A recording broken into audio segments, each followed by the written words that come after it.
परिवहन आरक्षक भर्ती 2012 में गड़बड़ी को लेकर प्रदेश कांग्रेस के मुख्य प्रवक्ता के मिश्रा ने शनिवार को प्रदेश कांग्रेस कार्यालय में हुई पत्रकार वार्ता में कई आरोप लगाए हैं। उन्होंने कहा कि पहले जब गड़बड़ी उजागर की गई तो प्रदेश सरकार की तरफ से परिवहन मंत्री भूपेंद्र सिंह ने सूची जारी की थी, लेकिन इसकी जांच से ही कई राज खुल जाते हैं। चयनित 315 आरक्षकों की जारी सूची में ज्यादातर नाम कुछ इलाकों के ही हैं, जिसमें ग्वालियर से 55, भिंड से 15, गुना से 15 और मुरैना से 20 लोगों के नाम शामिल है। ये वही क्षेत्र है जहां से कई भर्ती और अन्य परीक्षाओं में सबसे ज्यादा आरोपी सामने आए हैं। इसी प्रकार गड़बड़ी को लेकर आरोपी बनाए गए ट्रैवल एजेंट सारंग शर्मा के कर्मचारी प्रशांत सिंह यादव की भर्ती भी गड़बड़ी कर हुई है। मिश्रा ने सूची में साहब बहादुर रीवा के चयन पर भी सवाल उठाया है। उन्होंने आरोप लगाया कि अन्य भर्ती परीक्षाओं में फरार घोषित 3000 के नामी वीर बहादुर सिंह बघेल का भाई है। मिश्रा का कहना था कि सूची में दर्ज नामों सादिक खान, राहुल शर्मा, अमित शर्मा, मयंक अवस्थी, संदीप तिवारी, शाहिद शेख, आशीष गौतम, अनार सिंह के लिए सीएम हाउस से फोन गया था। मिश्रा ने इस दौरान कहा कि व्यापम की पूर्व अध्यक्ष रंजना चौधरी पर जब 70 लाख रुपए लेने का आरोप पंकज त्रिवेदी ने अपने बयान में लगाया है, तो आज तक उनसे पूछताछ क्यों नहीं की गई, ये भी सरकार को स्पष्ट करना चाहिए। व्यापम में भ्रष्टाचार को लेकर प्रामाणिक आरोप लगाती जा रही है। माननीय प्रदेश के मुख्यमंत्री जी हर सभाओं में, और अब तो शायद मुझे कोई ये कह रहा था कि वो जलवा पूजन और सूरज पूजन में भी जाते हैं तो वहां भी कहते हैं कि मैं ईमानदार था, ईमानदार हूं और ईमानदार रहूंगा, मेरी सरकार बहुत ईमानदार है, व्यापार में भ्रष्टाचार नहीं हुआ है। सपनों में भी उन्हें व्यापम और भ्रष्टाचार दिखाई दे रहा है। आज जो आप लोगों को हमने कष्ट दिया है वह फिर प्रामाणिक आरोप हैं, और वो आरोप मैं आपके सामने स्पष्ट करूं उसके पहले मैं मुख्यमंत्री जी के साथ परिवहन आरक्षक भर्ती परीक्षा 2012 में देश के चौथे स्तंभ यानी मीडिया को झूठी जानकारी देने के आरोप में माननीय मुख्यमंत्री जी के साथ प्रदेश के परिवहन मंत्री जी से इस्तीफे की मांग करता हूं। राजनीति में विभिन्न सभाओं में झूठ बोला जा सकता है, मगर चौथे स्तंभ की भूमिका इस देश में बड़ी सार्थक और सकारात्मक भूमिका है।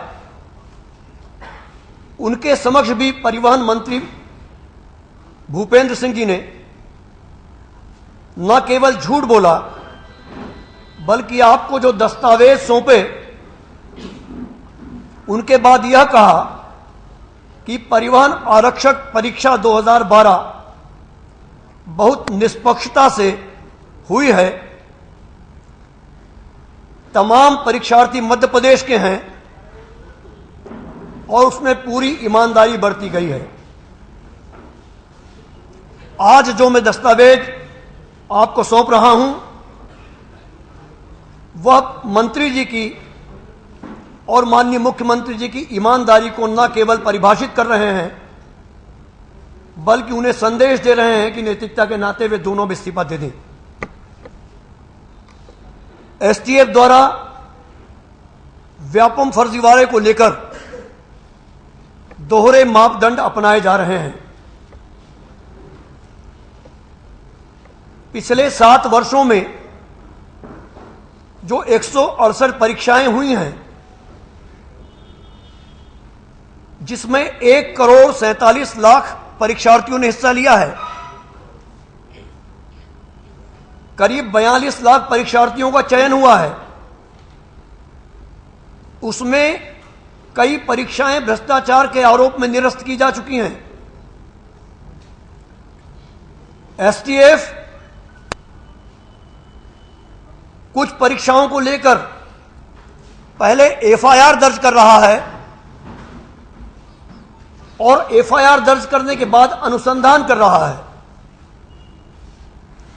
मगर परिवहन आरक्षक परीक्षा 2012 उसको लेकर आप सभी के बीच एसटीएफ के अधिकारी यह कह रहे हैं कि हम अनुसंधान कर रहे हैं, एफआईआर बाद में हुई। ऐसा क्यों? जबकि परिवहन आरक्षक परीक्षा 2012 को लेकर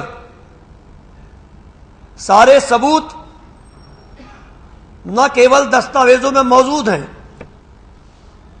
बल्कि एसटीएफ के पास भी हैं, और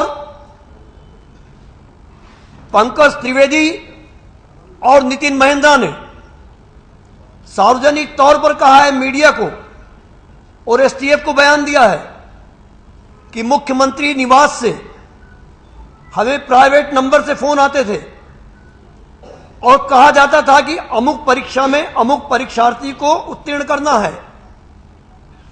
उसकी कॉल डिटेल भी एसटीएफ के पास मौजूद है, और मैं थोड़ा सुधार कर लूं कि मौजूद थी, क्योंकि अब एसटीएफ खुद कह रहा है कि कॉल डिटेल से संबंधित दस्तावेज चोरी चले गए हैं।